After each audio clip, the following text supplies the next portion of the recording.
বা আপার করে পেতে পারি। সো এখানে যেহেতু বলেছে যে অলওয়েজ এই ওয়ার্ডটা খেয়াল করবেন যে আপনাদের হচ্ছে বিসিপিএস এর কোশ্চেনে এই ধরনের কিছু ওয়ার্ড থাকে অলওয়েজ, রেয়ারলি এরকম কোশ্চেন মানে ওয়ার্ড থাকে। তো এই ওয়ার্ডগুলো খেয়াল করবেন যে অলওয়েজ যদি বাদ দেই তাহলে কিন্তু হচ্ছে লাইনটা ঠিক আছে। কিন্তু অলওয়েজ দেওয়ার কারণে লাইনটা এখানে হচ্ছে ফলস হয়ে যাচ্ছে।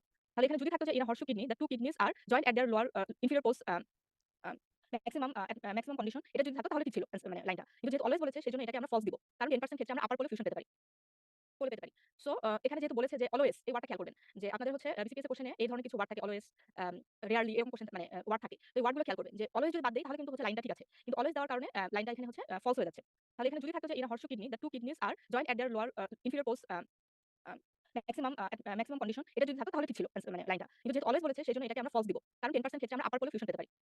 এরপর অপশনে কি আছে যে হচ্ছে the renal pelvis point posteriorly in a horseshoe kidney. আচ্ছা, হর্সশু কিডনিতে কি হয়? হর্সশু কিডনিতে কিন্তু আসলে পেলভিসটা যেটা দুই পাশে দুইটা কিডনির যে পেলভিস, সেই পেলভিসটা কিন্তু অ্যান্টেরিয়রলি তারা হচ্ছে পয়েন্ট করে থাকে এবং অ্যান্টেরিয়রলি থাকে আরকি। সো এখানে যদি হতো যে the renal pelvis point anteriorly in a horseshoe kidney তাহলে লাইনটা ট্রু হতো। যেহেতু পোস্টেরিয়রলি বলা আছে সো এটা ফলস হবে। সি নাম্বার অপশনে কি আছে যে there is a higher incidence of Wilms tumour in a horseshoe kidney. হ্যাঁ, এটা কিন্তু ট্রু। হর্সশু কিডনিতে উইন্স টিউমার হওয়ার চান্স অনেক বেশি থাকে। দেন হচ্ছে option D, pancake kidney results from fusion of both kidneys in the pelvis. হ্যাঁ, ট্রু। মানে হচ্ছে ২ টা কিডনি যদি পেলভিসে ফিউশন হয় তখন আমরা হচ্ছে প্যানকেক কিডনি পাবো। Then in crossed renal ectopia renal fusion occurs in 85% of cases. এটাও ট্রু। তাহলে দেখেন প্রথম ২ টা হচ্ছে ফলস, এ আর বি, আর হচ্ছে সি, ডি এন্ড ই হবে ট্রু। দেখেন আপনাদের এক্সপ্লেনেশনে বলা আছে যে সাধারণত হর্সশু কিডনিতে লোয়ার পোল ইনফেরিয়র পোল যেটা সেটাতে হচ্ছে 90% ক্ষেত্রে আমরা হচ্ছে ফিউশন পেতে পারি বা জয়েন্ট হয়। কিন্তু 10% ক্ষেত্রে আপার পোলেও আমরা পেতে পারি।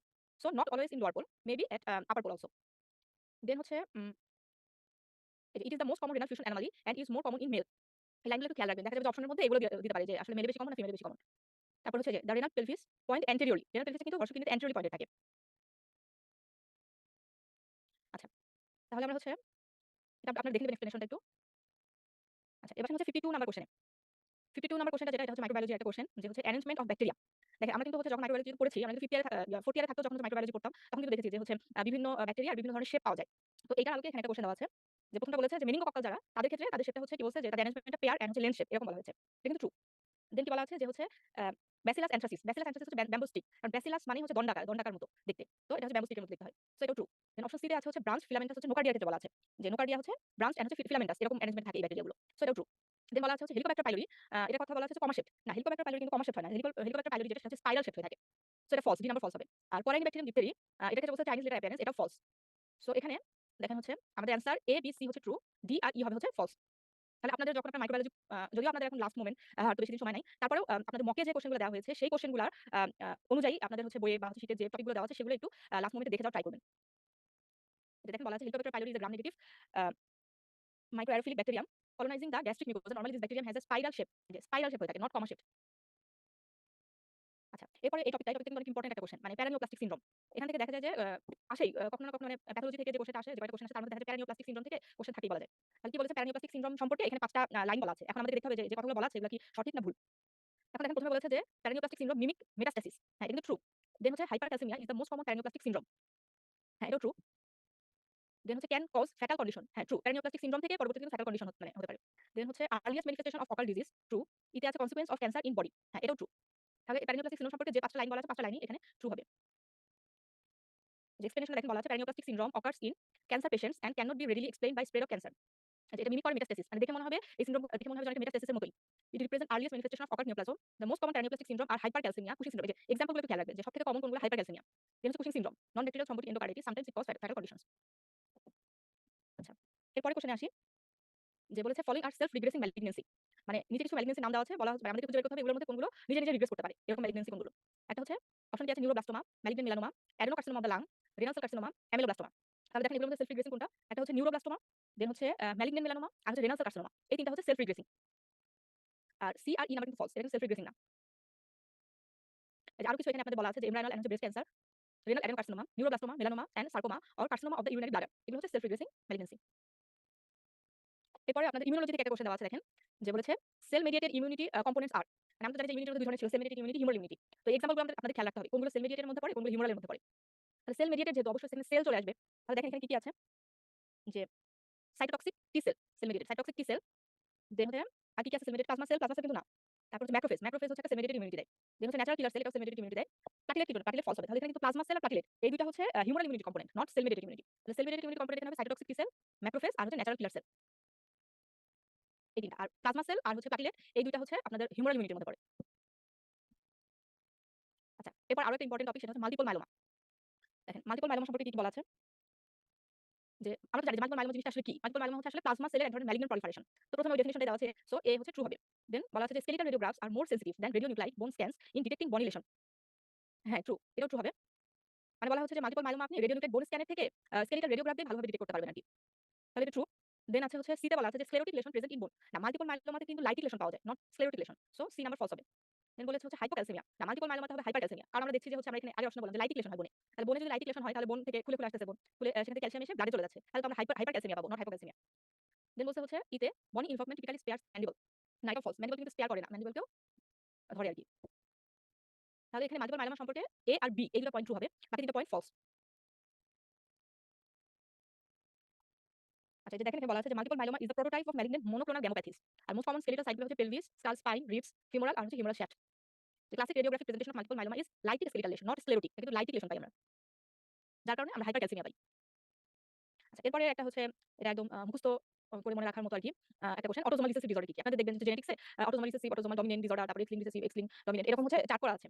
তো এত চার্ট তো মনে রাখা সম্ভব না। দেখা যায় যে যারা পুরোটা মনে রাখতে পারে তাদের জন্য খুবই ভালো, কোনো সমস্যা নাই। কিন্তু যাদের পক্ষে মনে রাখা কঠিন, তারা খেয়াল রাখবেন যে হচ্ছে কোন মানে নামগুলো এর আগে বিগত সালগুলোতে বেশি আসছে বা কমন ডিজিজ যেগুলো আমরা ইউজুয়ালি পেয়ে থাকি, এই ডিজিজগুলো একটু মনে রাখার চেষ্টা করবেন। আর হচ্ছে অন্য মানে ধরেন এখানে অটোসোমাল রিসেসিভ আসলো, এখন এই ৫ টা অপশন দেওয়া আছে। এখন আপনি ধরেন রিসেসিভ গুলো হয়তো জানেন না। কিন্তু এগুলোর মধ্যে যদি ডমিন্যান্ট যেগুলো আছে সেগুলো তো মানে এটলিস্ট মনে রাখতে পারবেন। তাহলে এগুলোকে এক্সক্লুড করবেন। এক্সক্লুড করে বাকি যেগুলো থাকবে সেগুলোর মধ্যে রিসেসিভ হওয়ার চান্স থাকবে। তো এক্সক্লুশন মেথডের মাধ্যমে এটা মনে রাখার চেষ্টা করবেন। যে কারো যদি ডমিন্যান্ট বা রিসেসিভ দুটো আলাদাভাবে মনে রাখা সম্ভব হচ্ছে না, তারা চেষ্টা করবেন যেকোনো একটা এটলিস্ট মনে রাখার। তাহলে একটা মনে রাখলে বাকিগুলো হচ্ছে তাহলে এক্সক্লুশন মেথডের মাধ্যমে মানে আপনারা সিলেক্ট করতে পারবেন আরকি। তাহলে দেখেন এখানে কি আছে যে অটোসোমাল রিসেসিভ ডিসঅর্ডার কার কার এর মধ্যে? একটা হচ্ছে থ্যালাসেমিয়া আর হচ্ছে পেনড্রেট সিনড্রোম। এই দুটো হচ্ছে অটোসোমাল রিসেসিভ। আর দেখেন মারফান সিনড্রোম, অ্যাকন্ড্রোপ্লাসিয়া এই দুটো কিন্তু হচ্ছে অটোসোমাল ডমিন্যান্ট ডিসঅর্ডার। আর হচ্ছে হিমোফিলিয়া তো আমরা জানি যে হিমোফিলিয়া হচ্ছে এক্স লিঙ্কড রিসেসিভ ডিসঅর্ডার। তাহলে থ্যালাসেমিয়া, পেনড্রেট সিনড্রোম এই দুটো হচ্ছে অটোসোমাল রিসেসিভ। সিআরডি হচ্ছে অটোসোমাল ডমিন্যান্ট, হিমোফিলিয়াটা হচ্ছে x linked recessive disorder.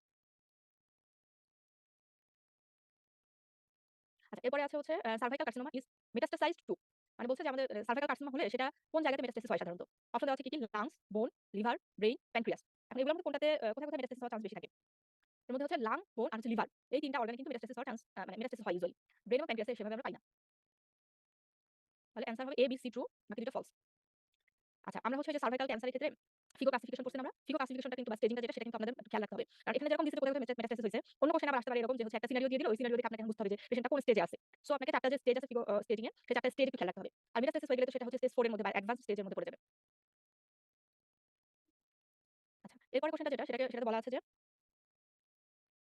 Following which can be visualized in X-ray KUB. আমরা যে হচ্ছে কেইউবি রিজনের এক্স-রে করে থাকি, সেই এক্স-রেতে আমরা কোন মানে নিচের কোন অর্গানগুলো আরকি দেখতে পারবো এক্স-রেতে। এখন দেখেন অপশনে কি কি আছে যে prostate, urinary bladder, kidney, ureter, bladder stone. এখন আপনারা খেয়াল করেন যে এই জিনিসটা কিন্তু আপনাদের মুখস্থ করার কোনো দরকার নেই। আপনারা যদি জীবনে কোনদিন হচ্ছে কেইউবি এক্স-রে করে থাকেন মানে দেখে থাকেন, তাহলে কিন্তু আপনারা জাস্ট হচ্ছে ওইটাই মেমোরাইজ করবেন যে হচ্ছে আপনারা ওই এক্স-রে যখন রিড করতেন তখন আসলে কি কি জিনিস আপনারা দেখতেন। দেখেন আমরা কিন্তু ব্লাডারটা দেখতে পাই। এক্স-রে কেইউবিতে ব্লাডার দেখতে পাই। কিডনিও মানে কিডনির হচ্ছে একটা হচ্ছে ভিজুয়ালাইজেশন পাই কিন্তু। ইউরেটার কোন স্টোন থাকলে স্টোন দেখতে পাই। কারণ আমরা তো জানি যে বেশিরভাগ ক্ষেত্রে কিডনির স্টোনগুলো হচ্ছে রেডিও অপাক হয়ে থাকে, যার কারণে সেগুলো আমরা এক্স-রেতেই পাই। কিন্তু প্রোস্টেট কিন্তু আমরা হচ্ছে এক্স-রেতে সাধারণত এক্স-রে কেইউবিতে সাধারণত দেখতে পারি না। তাহলে দেখেন এখানে হচ্ছে বি, সি, ডি আর ই এই ৪ টা ট্রু হবে। এ নাম্বার হচ্ছে ফলস হবে। কারণ প্রোস্টেট ইউজুয়ালি এক্স-রে কেইউবিতে দেখা যায় না। আচ্ছা, এরপরে দেখেন কনসার্নিং অ্যাকিউট পাইলোনেফ্রাইটিস। আচ্ছা, অ্যাকিউট পাইলোনেফ্রাইটিস নিয়ে এখানে ৫ টা লাইন বলা আছে। এখন দেখতে হবে যে এর মধ্যে কোনটা ট্রু। বলছে যে 85% ইনফেকশনস আর এক্সোজেনাস। মানে অ্যাকিউট পাইলোনেফ্রাইটিস এ যে হয় তার ক্ষেত্রে 85% ই হচ্ছে এক্সোজেনাসলি আসে সেটা বলা হচ্ছে। কিন্তু না, ফলস। অ্যাকিউট পাইলোনেফ্রাইটিস এ কিন্তু 85% বা মেক্সিমামটা হচ্ছে এন্ডোজেনাস হচ্ছে আরকি। দেন হচ্ছে বলছে যে E coli is the most common organism. হ্যাঁ, এটা কিন্তু ট্রু। দেন হচ্ছে ascending infection from lower tract is main route. হ্যাঁ, এটাও true. Then vesicoureteric reflux is a predisposing factor. হ্যাঁ, এটাও true. Then staphylococcus epidermidis is common organism for sexually active women. এটা false. তাহলে বি, সি, ডি এই ৩ টা হচ্ছে true. এ আর ই false. আচ্ছা, এরপরের কোশ্চেনটা দেখেন। বলা হয়েছে thimble bladder is seen in. আচ্ছা, অপশনগুলো কি কি আছে যে acute tubercular necrosis, glomerulonephritis, genitourinary tuberculosis, AGN আর হচ্ছে নেফ্রাইটিক সিনড্রোম। আচ্ছা, তার আগে জানতে হবে আপনাদের হচ্ছে থিম্বল ব্লাডার জিনিসটা কি? থিম্বল ব্লাডার জিনিসটা হচ্ছে কোন কারণে যদি হচ্ছে মানে জেনিটোইউরিনারি কোনো টিউবারকুলোসিস যদি হয়, জেনিটোইউরিনারি টিউবারকুলোসিস হলে হয় কি আমাদের হচ্ছে ব্লাডারটা হচ্ছে ফাইব্রোসিস হয়ে যায় এক্সট্রিম লেভেলে এবং হচ্ছে কন্ট্রাক্ট করে যায় ব্লাডারটা। যার কারণে ব্লাডারটা নরমালের থেকে সাইজ অনেক ছোট হয়ে যায়। ছোট একটা ব্লাডার হয়ে যায়। এই কন্ডিশনটাকে বলা হচ্ছে থিম্বল ব্লাডার। তাহলে আমরা বলে দিলাম যে হচ্ছে থিম্বল ব্লাডারটা কেন হলো, ফাইব্রোসিসটা কেন হলো, এটা হচ্ছে জেনিটোইউরিনারি টিবির কারণে। তাহলে এখানে নিশ্চয়ই আমরা হচ্ছে অপশন সি যেটা সেটাই আমাদের অ্যান্সার হবে। জেনিটোইউরিনারি টিবিতে দেখা যায় যে হচ্ছে ব্লাডারটা এক্সট্রিম লেভেলে ফাইব্রোসিস হয়ে যায় এবং কন্ট্রাক্ট করে যায়, যার কারণে ব্লাডারটা নরমালের থেকে অনেক টাইনি লাগে। এটাকে বলা হচ্ছে থিম্বল ব্লাডার। তাহলে এখানে অ্যান্সার হবে সি, বাকিগুলো ফলস। এটা দেখেন এখানে বলা আছে thimble bladder is descriptive term for extreme fibrosis and contracture of bladder walls resulting in a tiny bladder. The term is usually used to describe changes from advanced genitourinary tuberculosis. আচ্ছা, এরপরটা আমরা দেখেন কি বলা আছে রিগার্ডিং স্টেইন লেভেনথাল সিনড্রোম। আচ্ছা, এটা একটু খেয়াল রাখবেন যে প্রথমে এই টার্মটা যদি অনেকের না জানা থাকে তখন তার কাছে জিনিসটা কঠিন লাগতে পারে। কিন্তু আপনি যদি জানেন এই টার্মটা আসলে কাকে মিন করা হচ্ছে তাহলে কিন্তু আপনাদের কাছে জিনিসটা ইজি লাগবে। স্টেইন লেভেনথাল সিনড্রোম বলতে আসলে আমরা পিসিওএস যেটাকে বলি, পলিসিস্টিক ওভারিয়ান সিনড্রোম, সেটাকে মেইনলি বোঝানো হচ্ছে। তাহলে পিসিওএস এ আমরা হচ্ছে কি কি ফিচার পাই দেখেন তো? পিসিওএস এ আমরা হচ্ছে কি কি পাই? পাই হচ্ছে অ্যান্ড্রোজেন এন্ড হচ্ছে এলএইচ আর হাই। হ্যাঁ, পিসিওএস এ কিন্তু হচ্ছে অ্যান্ড্রোজেন এলএইচ লেভেলটা হাই থাকে। কিন্তু এফএসএইচ লেভেলটা হচ্ছে লো থাকে। তাহলে দেখেন এখানে যে বলা আছে এফএসএইচ হাই, এটা তাহলে ফলস হবে। কারণ এফএসএইচ লো থাকবে। There is persistent anovulation. হ্যাঁ, পারসিস্টেন্ট অ্যানোভুলেশন থাকবে। এটাও ট্রু। দেন দ্বিতীয় আছে serum oestrogen and cholesterol are high. হ্যাঁ, এটাও true. Then patient is usually old women with obesity. না, এটা সাধারণত ইয়াং ওমেনদের ক্ষেত্রে রিপ্রোডাক্টিভ এজের যে ওমেন তাদের ক্ষেত্রে সাধারণত আমরা পিসিওএস টা পেয়ে থাকি পিসিওএস টা। তো এটাকে বলা হচ্ছে স্কিন লেভেনথাল সিনড্রোম। তাহলে দেখেন এখানে এ, বি আর হচ্ছে ডি হচ্ছে ট্রু হবে। সি আর ই হচ্ছে ফলস। আচ্ছা। তাহলে দেখেন এই যে স্টেন লেভেল সিনড্রোমে তাহলে কি হয়? এফএসএইচ টা লো হয় কিন্তু এলএইচ লেভেলটা হাই থাকে। অ্যান্ড্রোজেন লেভেল হাই থাকে। আর পেশেন্ট সাধারণত ইয়াং ওমেন হয়ে থাকে, সাথে তার থাকে হচ্ছে অলিগোমেনোরিয়া, ইনফার্টিলিটি, হার্সুটিজম, কিছু, কিছু ক্ষেত্রে ওবেসিটি নিয়ে প্রেজেন্ট করতে পারে। আচ্ছা, নেক্সট কোয়েশ্চেনে দেখেন ফাইব্রোঅ্যাডেনোমা ব্রেস্ট। আচ্ছা, ফাইব্রোঅ্যাডেনোমা ব্রেস্ট সম্পর্কে কি বলা আছে যে is called mouse in breast. এটা কিন্তু ট্রু। দেন দেখেন shows pleomorphic calcification on mammography. এটাও true. Has irregular outer surface. না, আউটার সারফেস মানে ফাইব্রোঅ্যাডেনোমাতে কিন্তু সারফেসটা ইরেগুলার হয় না, আউটার সারফেস কিন্তু স্মুথই থাকে। দেন অপশন ডিতে আছে does not turn into malignancy. হ্যাঁ, ট্রু। ফাইব্রোঅ্যাডেনোমা কিন্তু বিনাইন কন্ডিশন, এটা কিন্তু ম্যালিগন্যান্সিতে সাধারণত টার্ন করে না। দেন বলছে যে অকার্স আফটার মেনোপজ। না, ফাইব্রোঅ্যাডেনোমা কিন্তু সাধারণত আমরা কিন্তু সার্জারিতে আগে পড়েছি যে ইউজুয়ালি 20 টু 30 এরকম এজ গ্রুপের মধ্যে সাধারণত পাওয়া যায় বা বিলো 30 এরকম এজ গ্রুপে সাধারণত পাওয়া যায়। তাহলে অ্যান্সার হবে হচ্ছে মাউস ইন দ্য ব্রেস্ট বলা হয় এটাকে। দেন হচ্ছে এটা ম্যামোগ্রাফিতে যদি দেখা হয় তাহলে পিওমরফিক ক্যালসিফিকেশন দেখতে পাওয়া যাবে। আর হচ্ছে এটা আউটার সারফেসটা হচ্ছে স্মুথ থাকে। এবং এটা সাধারণত ম্যালিগন্যান্সিতে টার্ন টার্ন করে না। এবং হচ্ছে সাধারণত বিলো 30 এজ এরকম এজে সাধারণত ফাইব্রোঅ্যাডেনোমা পাওয়া যায়। আচ্ছা, এরপরের কোয়েশ্চেন যেটা সেটা বলা হচ্ছে বেরি অ্যানিউরিজম। বেরি অ্যানিউরিজম কোথায়, কোথায় পাওয়া যায়? দেখেন অপশন কি, কি বলা আছে? occurs in anterior communicating artery, occurs in posterior communicating artery, most common cause is non-traumatic rupture, most common cause is traumatic rupture, bleeding occurs in subarachnoid space। আচ্ছা দেখেন অপশনগুলো সবগুলো কিন্তু কাছাকাছি, একটু চেঞ্জ করে দেওয়া। তো দেখেন বেরি অ্যানিউরিজম কোথায় পাই আমরা সাধারণত? সাধারণত আমরা কিন্তু এটা পাই anterior communicating artery তে, এবং বেশিরভাগ ক্ষেত্রে এটা নন ট্রমাটিক রাপচারেই মানে বেরি অ্যানিউরিজম পাওয়া যায়। এবং ব্লিডিংটা যেটা ব্লিডিংটা কিন্তু আমরা সাবআরাচনয়েড স্পেসে পাই। তাহলে এখানে এ, সি আর ই ট্রু হবে। তাহলে বেরি অ্যানিউরিজমটা আমরা হচ্ছে anterior communicating artery তে পাই মেইনলি, এবং নন ট্রমাটিক রাপচারের মাধ্যমে আসলে এটা পাওয়া যায়। আর হচ্ছে এটার কারণে যে ব্লিডিংটা হয় সেই ব্লিডিংটা হচ্ছে সাবআরাচনয়েড স্পেসে আর কি হয় আরকি। আচ্ছা, এরপরে প্যাথোলজি একটা কোয়েশ্চেন দেখেন যে হচ্ছে নেক্রোপ্টোসিস ইজ সিন ইন। আচ্ছা, আপনাদের হচ্ছে যে নেক্রোপ্টোসিস যে চ্যাপ্টারটা আছে ওখানে দেখবেন যে হচ্ছে কিছু এক্সাম্পল দেওয়া আছে যে কোথায়, কোথায় আমরা সাধারণত নেক্রোপ্টোসিস পাই। মানে একই সাথে নেক্রোসিস, অ্যাপোপ্টোসিস এটা কোথায় পাই? তাহলে দেখেন যে কোথায়, কোথায় অপশন দেওয়া আছে যে acute pancreatitis, myocardial infarction, tuberculosis, Parkinson's disease, ischaemia, reperfusion injury. হ্যাঁ, আমরা তাহলে কোথায় পাই? Acute pancreatitis, myocardial infarction, Parkinson's disease আর ইস্কেমিয়া, রিপারফিউশন ইনজুরি। এই চারটা জায়গাতে কিন্তু আমরা নেক্রোপ্টোসিস দেখতে পারি, নট ইন টিউবারকুলোসিস।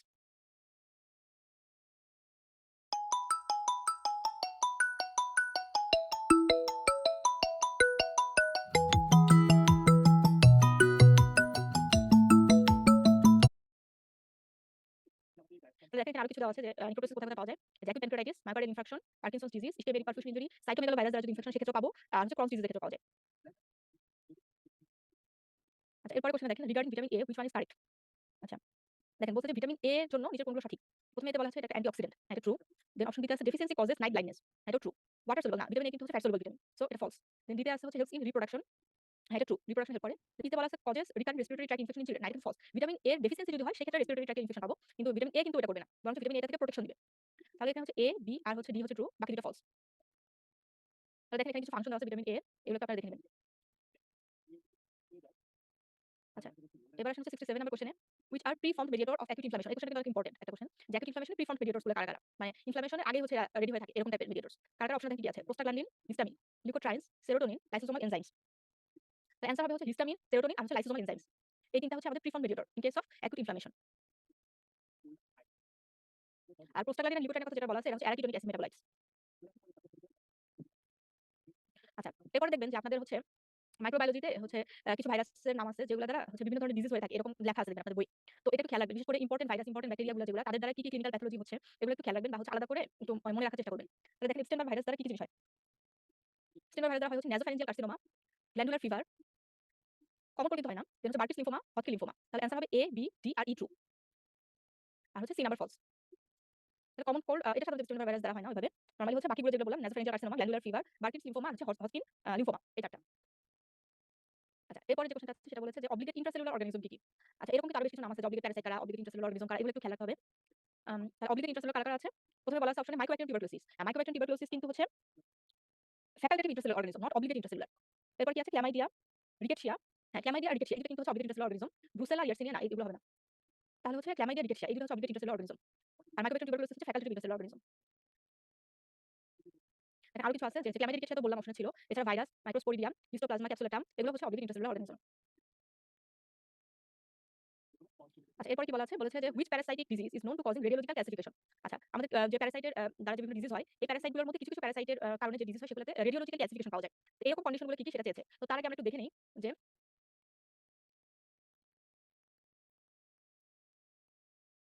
এই যে দেখেন প্যারাসাইট কজিং রেডিওলজিক্যাল ক্লাসিফিকেশন এর একটা হচ্ছে এখানে কয়েকটা আমি হচ্ছে আনার চেষ্টা করেছি এক জায়গায়, এগুলো একটু আপনারা খেয়াল রাখবেন। বলেছে টিনিয়া সোডিয়াম দ্বারা যে সিস্টোসার্কোসিস হয় এটাতে সাধারণত পাওয়া যায় হচ্ছে রেডিওলজিক্যাল ক্লাসিফিকেশন। এছাড়া একাইনোকক্কাস গ্রানুলোসাস যেটা হচ্ছে হাইড্রেট সিস্ট করে, এটা হচ্ছে টক্সোপ্লাজমা গন্ডি, করে হচ্ছে টক্সোপ্লাজমোসিস, আর লোয়া দিয়ে হয় হচ্ছে লোয়াসিস। তাহলে এই চারটা কন্ডিশনে হচ্ছে আমরা রেডিওলজিক্যাল ক্লাসিফিকেশন পাই এবং এই চারটাই কিন্তু হচ্ছে প্যারাসাইট। সো এটা একটু খেয়াল রাখতে হবে।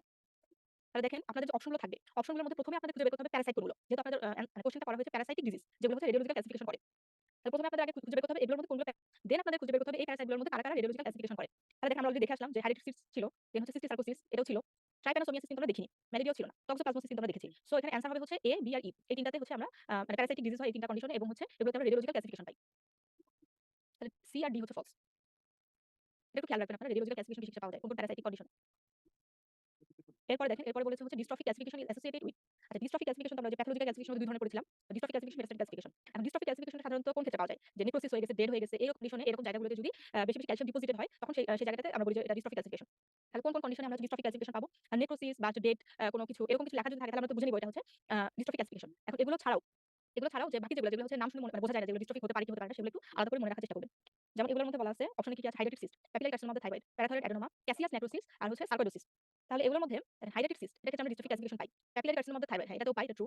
সি হচ্ছে ফলস হবে। ডি তে আছে ক্যাসিয়াস নেক্রোসিস, নেক্রোসিস যেগুলো আছে সো এটাতে ডিস্ট্রফিক ক্লাসিফিকেশন আমরা পাবো, এটা হচ্ছে ট্রু। দেন ইতে আছে হচ্ছে সার্কোইডোসিস, এটা হচ্ছে তাহলে হচ্ছে এ, বি আর ডি এই তিনটা হচ্ছে ট্রু, সি আর ই হচ্ছে ফলস। তাহলে দেখেন যে হচ্ছে ডিস্ট্রফিক ক্লাসিফিকেশন জিনিসটা কি? Deposition of calcium in body tissue in areas that have been injured or damaged, মানে অলরেডি ড্যামেজ হয়ে গেছে বা ডেড হয়ে গেছে এরকম জায়গায় এরকম টিস্যুতে যদি ক্যালসিয়াম ডিপোজিট হয় তখন সেটাকে আমরা বলছি dystrophic classification. That have been injured or damaged মানে অলরেডি হচ্ছে ফলস।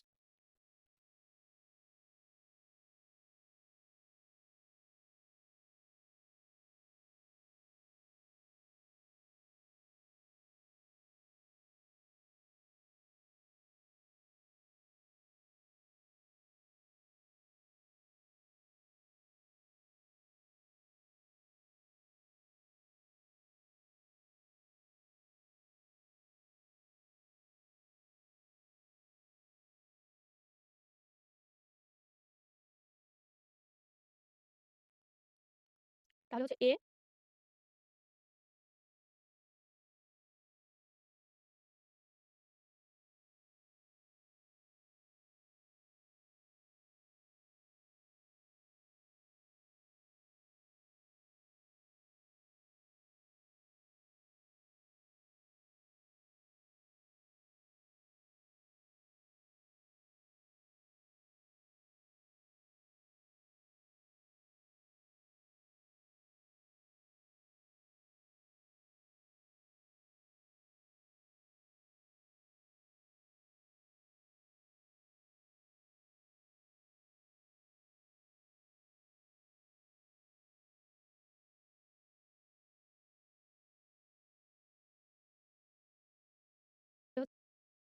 হচ্ছে এ, বি আর ডি এই তিনটা হচ্ছে ট্রু, সি আর ই হচ্ছে ফলস। তাহলে দেখেন যে হচ্ছে ডিস্ট্রফিক ক্লাসিফিকেশন জিনিসটা কি? Deposition of calcium in body tissue in areas that have been injured or damaged মানে অলরেডি ড্যামেজ হয়ে গেছে বা ডেড হয়ে গেছে এরকম জায়গায় এরকম টিস্যুতে যদি ক্যালসিয়াম ডিপোজিট হয় তখন সেটাকে আমরা বলছি ডিস্ট্রফিক ক্লাসিফিকেশন। আচ্ছা এরপরে কোশ্চেন কি আছে যে ডিআইসি বা ডিসিমিনেটেড ইন্ট্রাভাস্কুলার কোয়াগুলেশন এগুলো এই ডিআইসিটা আমরা কোথায় কোথায় পাই? একটা হচ্ছে ম্যাসিভ ব্লাড ট্রান্সফিউশন, হ্যাঁ এটা কিন্তু ট্রু। দেন হচ্ছে প্রি এক্লাম্পিক টক্সেমিয়া, হ্যাঁ এটা ট্রু। পলিসাইথেমিয়া রুব্রা ভেরা, না এটা ফলস। স্নেক বাইটের ক্ষেত্রে আমরা ডিআইসি পেতে পারি, ট্রু। দেন সিকল সেল অ্যানিমিয়া এটা ফলস। তাহলে এ, বি আর হচ্ছে ডি হবে ট্রু, সি আর ই হচ্ছে ফলস। আচ্ছা, এরপরে আসেন দেখেন যে বলেছে following which are primary factor of coagulation. আচ্ছা আমাদের হচ্ছে কোয়াগুলেশনের কিছু ফ্যাক্টর আছে। ফ্যাক্টরগুলো একটু ভালো করে খেয়াল রাখবেন, বিশেষ করে প্রথম ৪ টা ফ্যাক্টর এগুলো হচ্ছে প্রাইমারি ফ্যাক্টর। এছাড়া বাকি যে ফ্যাক্টরগুলো আছে এগুলোর মধ্যে কিছু কিছু ফ্যাক্টরের একটু নাম পড়ে রাখার চেষ্টা করবেন যে কোন ফ্যাক্টরটা কি নামে পরিচিত। তাহলে দেখেন প্রাইমারি ফ্যাক্টরগুলো কারা কারা এদের মধ্যে? কি কি আছে অপশনে? একটা হচ্ছে প্রথমিন, দেন হচ্ছে সোডিয়াম আয়ন, ফ্যাক্টর 9, ফ্যাক্টর 5 আর হচ্ছে ফিব্রিনোজেন। তাহলে আমরা কিন্তু সেই মেডিকেলে ভর্তি হওয়ার সময় থেকে আমরা হচ্ছে প্রাইমারি ফ্যাক্টরগুলো সম্পর্কে আমরা জানি। আমরা পড়ছিলাম ফুল পরে টুক করে ওইটা দিয়ে মনে রাখার চেষ্টা করবেন। তাহলে হচ্ছে প্রথমিন, সোডিয়াম আয়ন না হবে হচ্ছে ক্যালসিয়াম আয়ন। আর হচ্ছে এখানে ফিব্রিনোজেনের কথা বলা আছে, হ্যাঁ ফিব্রিনোজেন ট্রু হবে। তাহলে প্রথমিন, ফিব্রিনোজেন এই দুটো হচ্ছে ট্রু। এই দুটো হচ্ছে আমাদের প্রাইমারি ফ্যাক্টরস অফ কোয়াগুলেশন। আর বাকি তিনটা হচ্ছে ফলস। এটা দেখেন প্রাইমারি ফ্যাক্টরস অফ কোয়াগুলেশন কারা কারা? ফ্যাক্টর 1 হচ্ছে ফিব্রিনোজেন, ফ্যাক্টর 2 হচ্ছে প্রথমিন, ফ্যাক্টর 3 হচ্ছে টিস্যু থ্রোম্বোপ্লাস্টিন বা যেটা টিস্যু ফ্যাক্টর বলা হচ্ছে, আর ফ্যাক্টর 4 যেটা সেটা হচ্ছে আয়নাস ক্যালসিয়াম, ক্যালসিয়াম আয়ন। আচ্ছা, এরপরের কোশ্চেনটা যেটা এটা অনেক ইম্পোর্টেন্ট একটা কোশ্চেন বলা আছে যে হচ্ছে causes of metabolic acidosis with increased anion gap. আচ্ছা মানে নিচের কন্ডিশনগুলো দেওয়া আছে যে কোন কোন ক্ষেত্রে আমরা মেটাবলিক অ্যাসিডোসিসের সাথে ইনক্রিজড অ্যানায়ন গ্যাপ পাই। দেখবেন যে আপনাদের আরো কিছু আছে এরকম যে মেটাবলিক অ্যাসিডোসিস সাথে হচ্ছে normal anion gap, decrease anion gap এরকম দেওয়া আছে। এগুলো কিন্তু আলাদা করে মনে রাখতে হবে। তাহলে দেখেন ইনক্রিজড অ্যানায়ন গ্যাপ এবং সাথে মেটাবলিক অ্যাসিডোসিস এটা আমরা হচ্ছে কিসে কিসে পাই? দেখেন renal tubular acidosis, diabetic ketoacidosis, small bowel fistula, aspirin poisoning, lactic acidosis. তাহলে এগুলোর মধ্যে অ্যানসার হবে হচ্ছে ডায়াবেটিক কিটোঅ্যাসিডোসিস আর হচ্ছে অ্যাসপিরিন পয়জনিং এন্ড হচ্ছে ল্যাকটিক অ্যাসিডোসিস।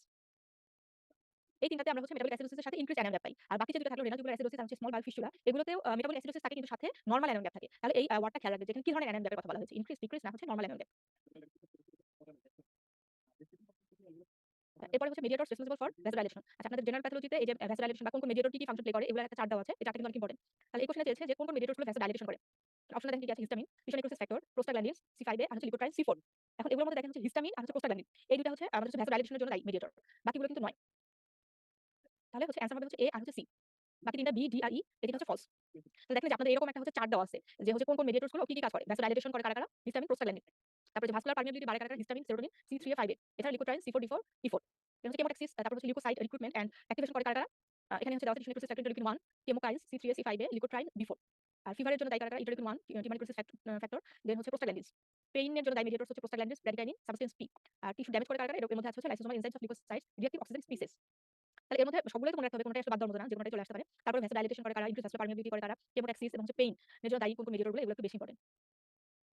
আচ্ছা তাহলে হচ্ছে আমাদের কিন্তু হচ্ছে 25 টার যে হচ্ছে এমসিকিউ ছিল, সে হচ্ছে এমসিকিউ গুলো আলোচনা করা হলো। তো দেখা গেল যে এমসিকিউ গুলো খুব বেশি জটিল কিছু মানে সেরকম ছিল না। এখন আপনাদের মকে যেগুলো কোশ্চেন দেওয়া আছে সেগুলো তো আপনারা দেখে যাবেনই অবশ্যই। কিন্তু পাশাপাশি খেয়াল রাখবেন যে টপিক গুলো থেকে কোশ্চেন গুলো এসেছে চেষ্টা করবেন ওই টপিক রিলেটেড আরো কিছু যেগুলো আপনাদের হচ্ছে ক্লাস নেওয়ার সময় দাগিয়ে দেওয়া হয়েছিল যেগুলো ইম্পোর্টেন্ট এই জায়গাগুলো ইম্পোর্টেন্ট সেগুলো একটু খেয়াল রাখার চেষ্টা করবেন। আচ্ছা এরপরে যে 25 টা হচ্ছে এসবিএ সেগুলোতে চলে যাই আমরা দেখি এসবিএ কি কি ছিল আপনাদের। আচ্ছা প্রথমেই একটা কোশ্চেন আসছে যে রেডিওলুসেন্ট রেনাল ক্যালকুলাস। আচ্ছা আমরা কিন্তু নরমালি জানি হচ্ছে রেনাল ক্যালকুলাস গুলো 90% ক্ষেত্রে দেখা যায় যে রেডিও প্যাক হয়ে থাকে। কিন্তু 10% ক্ষেত্রে আমরা হচ্ছে রেডিওলুসেন্ট রেনাল ক্যালকুলাস পেতে পারি। তো সেগুলো কি কি?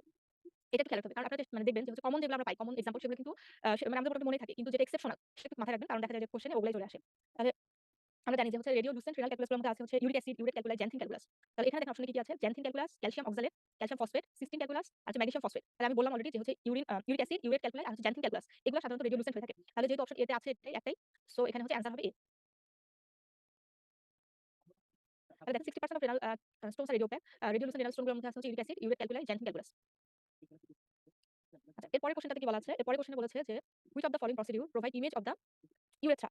মানে হচ্ছে এখানে কিছু হচ্ছে আপনাদের মডালিটিস বলা আছে। সেই মডালিটিস গুলোর মধ্যে আমরা হচ্ছে ইউরেথ্রা ইমেজটা ভালো পাবো কোনটা ক্ষেত্রে? এখানে কি বলা আছে যে রেট্রোগ্রেড ইউরেথ্রোগ্রাম আরজিইউ যেটা বলছি, দেন আছে হচ্ছে আইভিপি, এমআরসিপি, আল্ট্রাসোনোগ্রাম, হিস্টোসালপিঙ্গোগ্রাফি। এখন দেখেন এই ৫ টার মধ্যে আমরা কোন পরীক্ষাটা করার মাধ্যমে আমরা হচ্ছে ইউরেথ্রার ইমেজটা পাবো? তাহলে অ্যানসার হবে হচ্ছে আরজিইউ, রেট্রোগ্রেড ইউরেথ্রোগ্রাম নামের মধ্যে দেখেন আছে ইউরেথ্রোগ্রাম। তাহলে এটাতে আমরা হচ্ছে ইউরেথ্রাটা ভালো দেখতে পারবো। তাহলে এখানে অ্যানসার হবে এ। এটা দেখেন আমাদের হচ্ছে ডিটেইলস বলা আছে যে ইউরেথ্রার ইমেজটা ভালো দেখতে পারবো হচ্ছে কিসের আমরা প্রসিডিউরের মাধ্যমে, সেটা হচ্ছে রেট্রোগ্রেড ইউরেথ্রোগ্রামের মাধ্যমে। যার কারণে অপশন এ কে আমরা কারেক্ট বলেছি। এছাড়া বাকি অপশনগুলোর মধ্যে আইভিপি যেটা হচ্ছে ইন্ট্রাভেনাস পাইলোগ্রাম। এটার মাধ্যমে যেহেতু পাইলোগ্রাম নামের মধ্যে পাইলোগ্রাম আছে, তাহলে এখানে কিডনি বা কিডনির স্ট্রাকচার গুলো হচ্ছে আমরা ভালো দেখতে পারবো। যেমন হচ্ছে urinary tract including kidney, ureter, bladder এটা ভালো দেখতে পারবো। কিন্তু ইউরেথ্রা পর্যন্ত কিন্তু আমরা দেখতে পারবো না। ব্লাডার পর্যন্ত আসবে এখানে। দেন হচ্ছে এমআরসিপি আমরা জানি যে হচ্ছে ম্যাগনেটিক রেজোন্যান্স কোলাঞ্জোপেনক্লিটোগ্রাফি। তো এটা তো দেখার মেইন উদ্দেশ্য হচ্ছে আমাদের গলব্লাডারটা দেখা, প্যানক্রিয়াসটা দেখা ভালো করে। সো হচ্ছে প্যানক্রিয়াটিক ডাক্ট বা হচ্ছে বাইল ডাক্ট এগুলো হচ্ছে আমরা ভালো দেখতে পারবো হচ্ছে এমআরসিপিতে। দেন হচ্ছে হিস্টোসালপিঙ্গোগ্রাফি যেটা হিস্টোসালপিঙ্গোগ্রাফিতে আমরা মেইনলি হচ্ছে ইউটেরাস আর হচ্ছে ফ্যালোপিয়ান টিউবটা ভালো দেখতে পারি, নট ইউরেথ্রা। তাহলে এখানে অ্যানসার একটাই হবে, সেটা হচ্ছে আরজিইউ বা হচ্ছে রেট্রোগ্রেড ইউরেথ্রোগ্রাম। আচ্ছা এরপরের কোশ্চেনে কি বলা আছে? এরপরের কোশ্চেনে বলেছে the hilar point on chest X-ray is formed by. আচ্ছা চেস্ট এক্স-রে তে যে আমরা হচ্ছে হাইলার পয়েন্টটা পাই, চেস্ট এক্স-রে তে যেটা দেখি সেটা সেই হাইলার পয়েন্ট আসলে কি দ্বারা তৈরি হয়? অপশনে কি কি আছে? Pulmonary vessels, aorta, heart border, lymphatic, nerves. তাহলে দেখেন এগুলোর মধ্যে কারা হচ্ছে হাইলার পয়েন্ট তৈরি করে চেস্ট এক্স-রে তে? সেটা আমরা জানি যে হচ্ছে পালমোনারি ভেসেল। কারণ হচ্ছে হাইলার রিজিয়ন যে জায়গায় সেই জায়গাগুলোতে কিন্তু আমরা ব্রঙ্কোভাস্কুলার মার্কিংস দেখি। সো পালমোনারি ভেসেল গুলো মেইনলি হচ্ছে হাইলার পয়েন্টটা তৈরি করে। তাহলে অ্যানসার হবে হচ্ছে এ।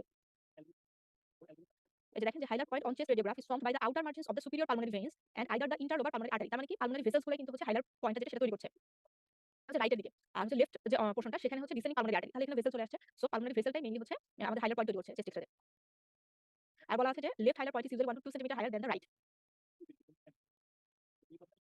আচ্ছা এরপরের কোশ্চেন কি আছে? এরপরের কোশ্চেনে বলা আছে যে rat tail appearance in contrast radiography seen in. Option আছে carcinoma oesophagus, corkscrew oesophagus, diffuse oesophageal spasm, achalasia cardia and হচ্ছে কার্সিনোমা স্টোমাক। এখন এগুলোর মধ্যে এই ৫ টা পয়েন্টের মধ্যে কোন কন্ডিশনে কোন ডিজিজ কন্ডিশনে আমরা র‍্যাট টেইল অ্যাপিয়ারেন্স পাই কন্ট্রাস্টে? সেটা হচ্ছে আমরা জানি যে অ্যাকালেশিয়া কার্ডিয়া। এছাড়াও কিন্তু আমরা হচ্ছে যদিও এখানে অপশনে নাই, তবে হচ্ছে কার্সিনোমা তারপর হচ্ছে টিউবারকুলোসিস বা চ্যাগাস ডিজিজ দ্বারা যদি ইনফেকশন হয় সেই ক্ষেত্রেও কিন্তু আমরা হচ্ছে র‍্যাট টেইল অ্যাপিয়ারেন্স পেতে পারি। দেখেন অপশনে কিন্তু কার্সিনোমা ইসোফেগাসও আছে। কিন্তু আপনাদের যেহেতু এটা এসবিএ সিঙ্গেল বেস কোশ্চেনটা মানে অ্যানসারটা যেটা সেটাকে আপনাকে এখান থেকে সিলেক্ট করতে হবে। এগুলো তো পেতে পারি। তবে হচ্ছে সবথেকে বেশি মানে কমনলি আমরা পাই হচ্ছে অ্যাকালেশিয়া কার্ডিয়ার ক্ষেত্রে। সো এখানে বেস্ট অ্যানসারটা হবে অ্যাকালেশিয়া কার্ডিয়া। এটা দেখেন এই যে বেশিরভাগ ক্ষেত্রে বেরিয়াম সলভ করলে আমরা অ্যাকালেশিয়া কার্ডিয়াতে র‍্যাট টেইল অ্যাপিয়ারেন্স পাই। কিন্তু রেয়ারলি আমরা হচ্ছে কার্সিনোমা অফ দ্য এসোফেগাস এবং হচ্ছে টিবি এবং চ্যাগাস ডিজিজ দ্বারা যদি ইনফেকশন হয় সেই ক্ষেত্রে আমরা রেয়ারলি পেতে পারি। রেয়ারলি। যার কারণে অপশন ওগুলো থাকলেও ওটা আমরা অ্যান্সার হিসেবে নিব না। তাহলে আপনাদের হচ্ছে কোশ্চেনটা পড়ে বুঝতে হবে। অনেক সময় দেখা যায় যে একটা জিনিসের মানে বিভিন্ন ডিগ্রি আসতে পারে। হয়তোবা হচ্ছে আপনারা দেখলেন যে কোশ্চেনটা পড়তে শুরু করলেন, ১ম অপশনে আপনারা একটা অ্যান্সার পেয়ে গেছেন। পেয়ে দেখে আপনারা খুশিতে হচ্ছে অ্যান্সার করে ফেললেন। তো পরে দেখলেন যে পরের যে অপশনগুলো আছে সেখানে যে অপশনগুলো দেওয়া আছে সেগুলোতে আরো মানে এমন কিছু অপশন আছে যেগুলো আরো বেস্ট অ্যান্সার। তো সেটাই হয়তো আপনার অ্যান্সার হতো। সেজন্য আগেই হচ্ছে আপনারা ১ম অপশনটা পড়ে অ্যান্সার পেয়ে যেই হচ্ছে খুশিতে দাগাবেন না। আগে হচ্ছে ভালো করে অপশনটা পড়বেন। সবগুলো অপশন পড়বেন। অপশনগুলো পড়ে তারপর দেখবেন যে এই ৫ টা অপশনের মধ্যে কোনটা মোস্ট সুইটেবল সেটা দেখে তারপর হচ্ছে দাগাবেন। আচ্ছা এর পরের কোয়েশ্চেন দেখেন, which of the following condition results for urethral obstruction or হচ্ছে stricture? আচ্ছা মানে এখানে বলছে যে হচ্ছে ইউরেথ্রাল অবস্ট্রাকশন বা স্ট্রিকচার যদি থাকে তাহলে নিচের এই অপশনগুলোর মধ্যে কোন কন্ডিশনটা আমরা পাবো? কি আছে হাইড্রোনেফ্রোসিস, সিস্টোইউরেথ্রাইটিস, পাইলোনেফ্রোসিস, নেফ্রোপ্টোসিস আর হচ্ছে ইউরেথ্রাইটিস। এখন দেখেন ইউরেথ্রাল অবস্ট্রাকশন হয়ে গেছে বা স্ট্রিকচার হয়ে গেছে।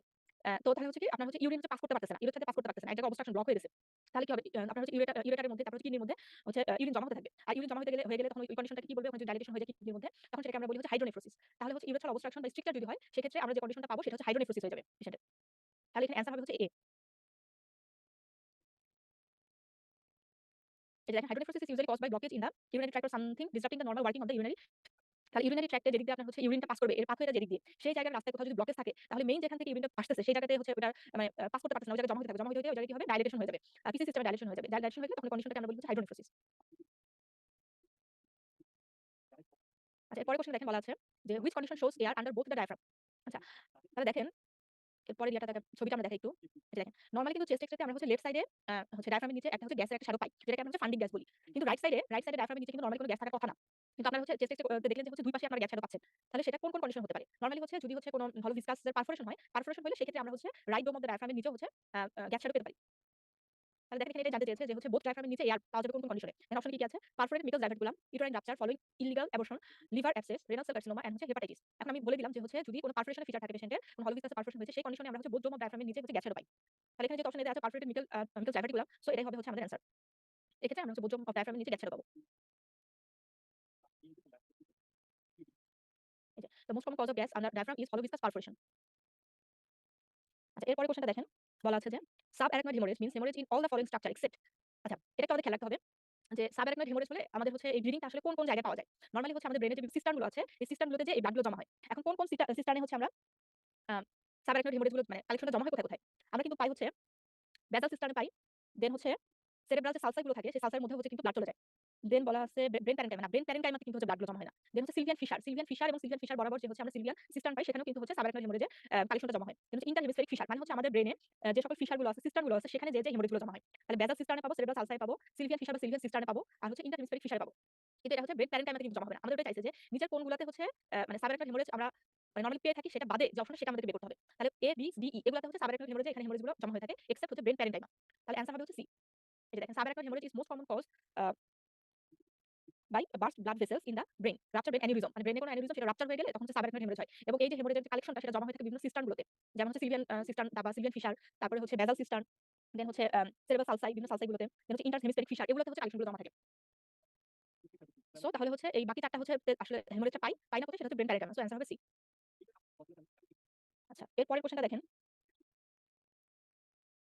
এর পরের কোশ্চেনটা যেটা সেটাতে হচ্ছে একটা সিনারিও দেওয়া আছে দেখেন। সিনারিওটা কি বলেছে যে a 6 years old child reaches up to the stove and touches a pot of boiling water. Within 12 hours, there is marked erythema and blisters appear on the finger. Which of the following is best describes this process? আচ্ছা মানে বলতে যে একটা বাচ্চা সে হচ্ছে গরম মানে ওয়াটারের পট সে হাত দিয়ে ধরেছে। ধরার পর সাথে সাথে দেখা গেল ওই জায়গায় তার হচ্ছে মার্কড ইরিথেমা ডেভেলপ করে গেছে এবং হচ্ছে ব্লিস্টার ফর্মেশন হয়েছে। তাহলে আপনারা যে সিনারিওটা পেলেন সেই সিনারিওটা আসলে কিসের সাথে মিলে যায় সেটা আপনাদেরকে খুঁজে বের করতে হবে। দেখেন অপশনে কি আছে? Fibrinous inflammation, purulent inflammation, serous inflammation, haemorrhagic inflammation and হচ্ছে মিউকাস ইনফ্লামেশন। এখন আমরা ইনফ্লামেশনের কিছু অ্যাকুট ইনফ্লামেশনের কিছু টাইপ ছিল। সেই টাইপগুলোর মধ্যে একটা ইনফ্লামেশনের মধ্যে এরকম ছিল যে হচ্ছে ওই ইনফ্লামেশন আমরা হচ্ছে ব্লিস্টার ফর্মেশন হয় এরকম পাই। সেটা ছিল হচ্ছে সেরাস ইনফ্লামেশন। তো সেরাস ইনফ্লামেশনের ক্ষেত্রে দেখা যায় যে এরকম ব্লিস্টার ফর্মেশন হয় এবং হচ্ছে আশেপাশে মার্ক ইরিথেমা থাকে। তো যেহেতু সিনারিওটা এইদিকেই ইঙ্গিত করছে সেটা হবে হচ্ছে সেরাস ইনফ্লামেশন বা মানে হচ্ছে অপশন সি। এই যে স্কিন ব্লিস্টার যদি ফর্মেশন হয় বার্নের কারণে বা ভাইরাল কোনো ইনফেকশনের কারণে সেক্ষেত্রে সাধারণত আসলে সেরাস ফ্লুইডের অ্যাকুমুলেশন হয় ওই জায়গায়। তো যেহেতু সেরাস ফ্লুইড অ্যাকুমুলেশন হয়ে ব্লিস্টার ফর্মেশন করতেছে তাহলে ওখানে ইনফ্লামেশনটা হবে সেরাস ইনফ্লামেশন। আচ্ছা এরপরে এরপরের কোশ্চেনটা দেখেন। এরপরের কোশ্চেনে আছে হচ্ছে following which is called bad cholesterol. আচ্ছা অপশন কি আছে? Chylomicron, IDL, LDL, triglyceride and হচ্ছে এইচডিএল। এখন হচ্ছে এগুলোর মধ্যে দেখেন ব্যাড কোলেস্টেরল কোনটাকে বলি আমরা? আমরা কিন্তু জানি যে এলডিএল বা হচ্ছে লো ডেনসিটি লাইপোপ্রোটিন যেটা সেটাকে কিন্তু আমরা হচ্ছে ব্যাড কোলেস্টেরল। সো অ্যান্সার হবে সি। আচ্ছা এরপরের কোশ্চেনটা যেটা এরপরের কোশ্চেনটা হচ্ছে আমাদের বায়োস্ট্যাটিস্টিক্স থেকে একটা কোশ্চেন দেওয়া হয়েছে। যে বলেছে হচ্ছে height or weight of a patient are known as মানে পেশেন্টের যেমন হাইট মাপি ওয়েট মাপি এটা আসলে কোন ধরনের ডাটার মধ্যে পড়ে? অপশন আছে দেখেন nominal data, continuous data, discrete data, random variable and হচ্ছে অ্যানুয়াল ডাটা।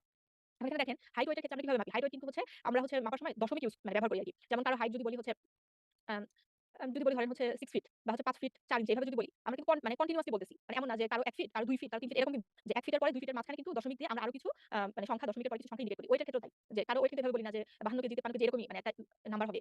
তা কিন্তু না। এর মাঝখানে কিন্তু দশমিক দিয়েও নাম্বার ব্যবহার হয়। যেমন হচ্ছে কারো ওয়েট হচ্ছে 52.5, 52.4 কেজি এরকম বলতে পারি। তো যেহেতু এখানে হচ্ছে কন্টিনিউয়াস একটা নাম্বার ব্যবহার করা হচ্ছে সেজন্য এই ধরনের ডাটাগুলোকে বলা হয় হচ্ছে কন্টিনিউয়াস ডাটা। তাহলে এখানে অ্যান্সার হবে হচ্ছে option B continuous data. Continuous ডাটাটা মেইনলি হচ্ছে কোয়ান্টিটেটিভ ডাটার মধ্যে পড়ে। যেটা পরিমাপ করা যায় এরকম একটা ডাটা। কিন্তু যেহেতু এটাকে আমি দশমিক দিয়ে প্রকাশ করতে পারছি সেজন্য এটা কন্টিনিউয়াস ডাটা। যদি দশমিক দিয়ে প্রকাশ করতে না পারতাম, যেমন হচ্ছে কোনো মানুষ গণনার ক্ষেত্রে। মানুষ গণনার ক্ষেত্রে আমরা বলি যে ১ জন মানুষ, ২ জন মানুষ। আমরা কিন্তু কখনো ১.৫ জন, ২.৫ জন মানুষ এভাবে বলতে পারি না। এইরকম ডাটা যেগুলো থাকবে যেগুলোকে দশমিক দ্বারা প্রকাশ করা যায় না। এরকম ডাটাগুলোকে আমরা হচ্ছে বলতে পারি যে ডিসক্রিট ডাটা। আচ্ছা। এরপরের কোয়েশ্চেনটা দেখেন। এরপরের কোয়েশ্চেনটাতে বলা আছে যে following one is the feature of apoptosis. আচ্ছা নেক্রোসিস, অ্যাপোপ্টোসিস এই জায়গা মানে এই অংশটা কিন্তু অনেক ইম্পোর্টেন্ট আপনাদের প্যাথোলজি জেনারেল প্যাথোলজি থেকে। তাহলে এখন অ্যাপোপ্টোসিস, নেক্রোসিস এগুলো কিছু ফিচার আছে দেখবেন। তারপরে হচ্ছে ২ টার মধ্যে পার্থক্য আছে। এগুলো একটু মনে রাখবেন। ২ টা পার্থক্য কিন্তু মানে ২ টার মানে ফিচার কিন্তু আলাদা, আলাদা। তাহলে এখন অ্যাপোপ্টোসিস সম্পর্কে কি বলেছে? অ্যাপোপ্টোসিসে বলেছে প্রথম অপশন হচ্ছে ইনক্রিজ ইন সেল সাইজ। না অ্যাপোপ্টোসিসে কিন্তু সেল সাইজ ইনক্রিজ হয় না। অ্যাপোপ্টোসিসে সেল শ্রিঙ্ক করে, শ্রিঙ্কেজ হয়। সো এ হচ্ছে ফলস। এরপরে কি আছে? যে disruption of plasma membrane of cell. আচ্ছা, অ্যাপোপ্টোসিসে কিন্তু প্লাজমা মেমব্রেন ডিসরাপশন হয় না। প্লাজমা মেমব্রেন ডিসরাপশন হয় হচ্ছে নেক্রোসিসের ক্ষেত্রে। দেন বলা আছে ইনফ্লামেশন অফ অ্যাডজেসেন্ট টিস্যু না। অ্যাপোপ্টোসিসের সাথে কিন্তু অ্যাসোসিয়েটেড ইনফ্লামেশন আমরা পাই না ইউজুয়ালি। দেন হচ্ছে অপশন ডি তে আছে ফ্র্যাগমেন্টেশন অফ সেল নিউক্লিয়াস। হ্যাঁ, অ্যাপোপ্টোসিস নেক্রোসিস দুইটার ক্ষেত্রে হচ্ছে নিউক্লিয়াসের সেল নিউক্লিয়াসের ফ্র্যাগমেন্টেশন হয়। দেন অপশন ই তে দেখেন enzymatic digestion of cellular content না, এটা হচ্ছে নেক্রোসিসের ফিচার। তাহলে অ্যাপোপ্টোসিসের ফিচার আমরা এখানে পাচ্ছি হচ্ছে অপশন ডি। যে হচ্ছে ফ্র্যাগমেন্টেশন অফ সেল নিউক্লিয়াস এটা শুধু অ্যাপোপ্টোসিসে পাই। বাকিগুলো হবে হচ্ছে অ্যাপোপ্টোসিসে হচ্ছে সেল শ্রিঙ্ক করে। এখানে কিন্তু প্লাজমা মেমব্রেনের কোনো ডিসরাপশন হয় না। এটার সাথে ইউজুয়ালি অ্যাসোসিয়েটেড ইনফ্লামেশন থাকে না। এবং হচ্ছে এনজাইমেটিক ডাইজেশন এটা হচ্ছে নেক্রোসিসের ফিচার। এই যে দেখেন এখানে হচ্ছে অ্যাপোপ্টোসিসের একটা মানে ডায়াগ্রাম একটা দেওয়া আছে। যে কিভাবে হয়? এই যে একটা সেলে হচ্ছে অ্যাপোপ্টোসিস হওয়া শুরু হলো। তারপরে আস্তে, আস্তে বিভিন্ন ব্লেব ফর্মেশন হওয়া শুরু হলো। যেটা ছোট, ছোট ব্লেব ফর্মেশন হয়েছে। এবং হচ্ছে নিউক্লিয়াসটার ভেতরে যেটা সেই নিউক্লিয়াসটা কনডেন্স হতে শুরু করেছে। হয়ে পরবর্তীতে হচ্ছে partition of cytoplasm and nucleus into apoptotic bodies হয়ে লাস্টে হচ্ছে ফ্যাগোসাইটোসিস হয়ে যাচ্ছে। মানে সেলটা আস্তে, আস্তে দেখেন শ্রিঙ্কেজ হয়ে গেল। আস্তে, আস্তে ছোট হয়ে যাচ্ছে সেলটা। কিন্তু রাপচার কিন্তু হয়নি। তাহলে এটা হচ্ছে অ্যাপোপ্টোসিস। আচ্ছা এরপরে আসেন হচ্ছে দেখেন পরের কোয়েশ্চেন নেক্রোসিস নিয়ে এসেছে। এখানে যদিও আপনাদের এক কোয়েশ্চেনের মধ্যে নেক্রোসিস অ্যাপোপ্টোসিস এভাবে চলে আসছে। আপনাদের দেখা যাবে যে মেইন কোয়েশ্চেনে হচ্ছে যেকোনো একটা থেকে আসে কোয়েশ্চেন দেখা যাবে প্রত্যেকবার। এখন হচ্ছে বলেছে যে হলমার্ক অফ নেক্রোসিস। আচ্ছা অপশন কি আছে? যে সেলুলার সোয়েলিং, নিউক্লিয়ার ইভেন্টিক্লোসিওলাইসিস karyorrhexis, elevated LDH and CPK, swelling of endoplasmic reticulum, increase eosinophilia. দেখেন এগুলোর মধ্যে নেক্রোসিসের জন্য হলমার্ক কি? দেখবেন যে আপনাদের যখন এই টপিক পড়িয়েছে আপনাদের কিন্তু এই লাইনটা বোল্ড করে দেওয়া আছে যে হলমার্ক অফ নেক্রোসিস হচ্ছে নিউক্লিয়ার ইভেন্টগুলো। পিকনোসিস, ক্যারিওলাইসিস, ক্যারিওরেক্সিস মানে নিউক্লিয়ার যে ফ্র্যাগমেন্টেশন গুলো হচ্ছে এগুলাই হচ্ছে নেক্রোসিসের হলমার্ক। সো এখানে হচ্ছে অ্যান্সার অপশন বি। তাহলে nuclear changes are hallmark of necrosis. আচ্ছা এরপরের কোয়েশ্চেনে বলা আছে the best imaging modality of choice for undifferentiated abdominal pain. মানে হচ্ছে একটা পেশেন্ট অ্যাবডোমিনাল পেইন নিয়ে আসছে সেটাকে ডিফারেনশিয়েট করা যাচ্ছে না। তো সেই ক্ষেত্রে আমরা বেস্ট মডেলিটি কোনটা নিতে পারি? এখানে কি অপশন আছে? CT scan of full abdomen, X-ray of abdomen, MRI of abdomen, ultrasonogram of abdomen, PET CT of abdomen. তাহলে এরকম কন্ডিশনে আমরা বেস্ট ইমেজিং মডেলিটি যেটা দিতে পারি সেটা হচ্ছে city scan of full abdomen. তাহলে অ্যান্সার হবে হচ্ছে এ।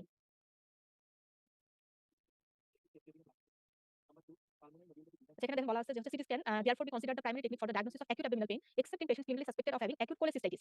In this patient ultrasonography is the primary imaging technique of choice. আচ্ছা মানে বলা আছে যে হচ্ছে আপনার পেশেন্টের যদি শুধু acute cholecystitis বাদে অন্য যেকোনো যদি এরকম abdominal pain এর কন্ডিশন নিয়ে আসে acute abdominal pain তাহলে সেই ক্ষেত্রে আমরা যেটা প্রাইমারি টেকনিক হিসেবে দিতে পারি সেটা হচ্ছে সিটি স্ক্যান। শুধুমাত্র যদি আমরা এরকম সাসপেক্ট করি না পেশেন্টের acute cholecystitis হওয়ার চান্স আছে সেক্ষেত্রে আমরা তাকে ইমেজিং মডালিটি হিসেবে হচ্ছে আল্ট্রাসোনোগ্রাফি প্রেফার করব। আচ্ছা এরপরে কোশ্চেন দেখেন বলেছে অনকোজেনিক আরএনএ ভাইরাস। এই যে এই কোশ্চেনগুলো অনেক ইম্পর্টেন্ট যে হচ্ছে আরএনএ ভাইরাস কি ডিএনএ ভাইরাস কি তারপর হচ্ছে আরএনএ ডিএনএ এর মধ্যে এনভেলপ কোনটা নন এনভেলপ কোনটা তারপর হচ্ছে কোনটা অনকোজেনিক কোন ভাইরাস অনকোজেনিক। তো এখানে দেখেন অপশন মানে কোশ্চেনটা খুব ভালো করে পড়বেন। কোশ্চেনে সরাসরি ভাবে দিতে পারে অনকোজেনিক ভাইরাস কোনগুলো। আরএনএ ডিএনএ আলাদা করে নাও দিতে পারে। আবার কোন কোশ্চেন এভাবে দেয় যে আরএনএ ডিএনএ এরকম আলাদা করে দেয়। সো কোশ্চেনটা ভালো করে দেখবেন যে আসলে কি চাচ্ছে কোন পয়েন্টটা চাচ্ছে। তাহলে এখানে দেখেন অনকোজেনিক ভাইরাস কোনগুলো সেটাও আপনাকে খুঁজে বের করতে হবে এবং ওই ভাইরাসগুলোর মধ্যে কোনটা কোনটা আরএনএ ভাইরাস সেটাও আপনাদেরকে আইডেন্টিফাই করতে হবে। তাহলে দেখেন এখানে অপশনে কি কি আছে? হিউম্যান প্যাপিলোমা ভাইরাস, তারপর হচ্ছে হেপাটাইটিস সি ভাইরাস, তারপর হচ্ছে এইচএসভি 8 এপস্টেইন ভাইরাস আর হচ্ছে হেপাটাইটিস বি ভাইরাস। তাহলে দেখেন এই যে অপশনগুলো আছে এগুলোর মধ্যে দেখেন বেশিরভাগগুলো কিন্তু হচ্ছে ডিএনএ ভাইরাস। এর মধ্যে আরএনএ ভাইরাস কোনটা দেখেন? আরএনএ ভাইরাস হচ্ছে এই যে হেপাটাইটিস সি ভাইরাস যেটা এটা হচ্ছে আরএনএ ভাইরাস এবং একই সাথে এটা কিন্তু অনকোজেনিক এটা হচ্ছে মানে হেপাটিক কার্সিনোমা করার হচ্ছে মানে করে থাকে। সো একই সাথে অনকোজেনিক ভাইরাসও আবার হচ্ছে আরএনএ ভাইরাসও। তাহলে এখানে অ্যান্সার হবে হচ্ছে option B hepatitis C virus.